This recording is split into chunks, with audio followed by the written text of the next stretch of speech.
Today I have one of the interesting problem for you. So here we go. So guys, pause for a while and analyze this question, whether will it give you any output or will it throw any error, because I think you might think that here is the semicolon. So okay, let me not break the silence right now, so please pause for a while and try again. Hope you might have tried it, but so let me solve this question.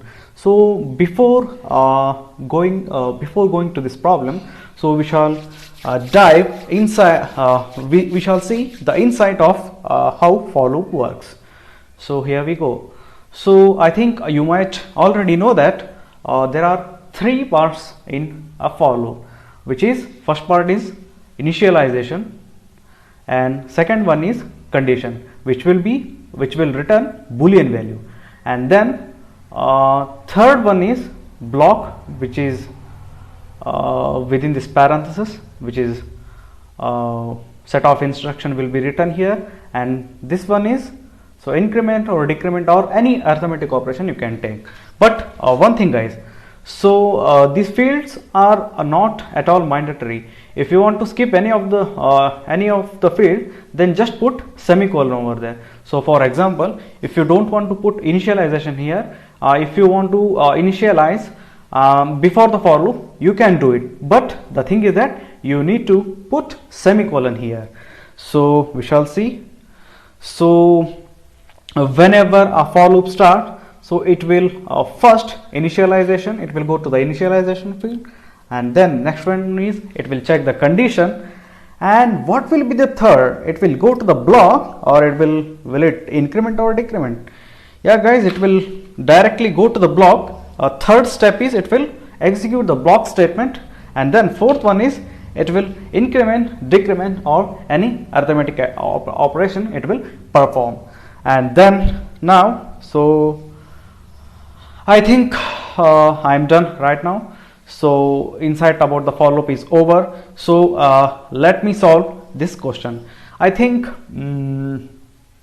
many of you have solved it, but the thing is that you might have feel that this might give you error, because here the at the end there is a semicolon. Let me break the silence and let me solve the mystery. So this program works fine.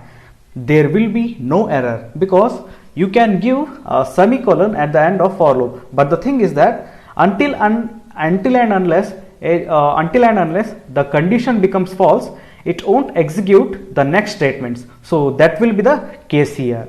So here in this case there is a scanf.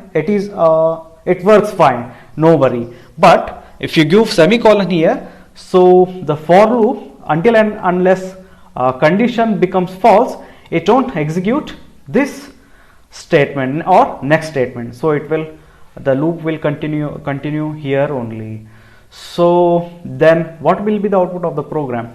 So here integer I have declared integer I, and then there is a semicolon. So in previous slide I told you that if you don't want to initialize any condition, or if you don't want to initialize anything, just give it semicolon, it's okay. And then so it will accept what is the scanf? It will accept the integer value from the user.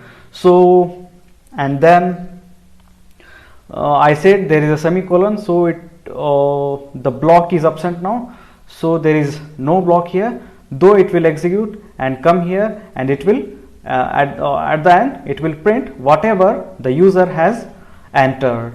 Means if I enter 1, then it will print 1. So how many times will it execute?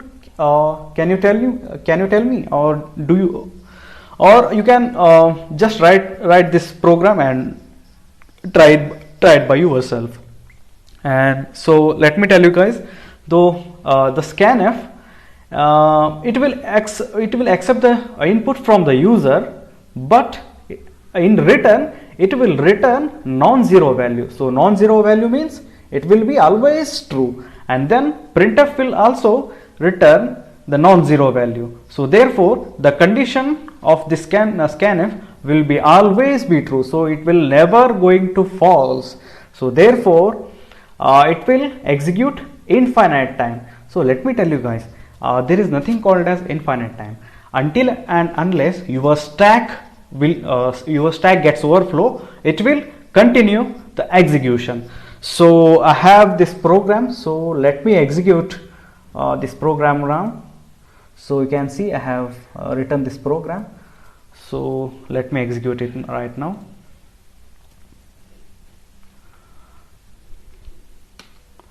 Okay, so there is no error, and then a dot out. So it is, so if I hit enter 1, so it will print 1. If I enter 2, it will print 2. If I enter 3, it will print 3. If I give input as a 45, it will print 45. If I give 67, it will print 67. If I give input as 3, it will print 3. So this will be never ending process. So therefore this program works fine, there will be no error, but don't you think that this will be give error because of this semicolon. So in further in upcoming session we shall see further programs on for loop. So thank you for watching guys. So it accepts the input and returns the value, and it prints input on the console. So thank you guys.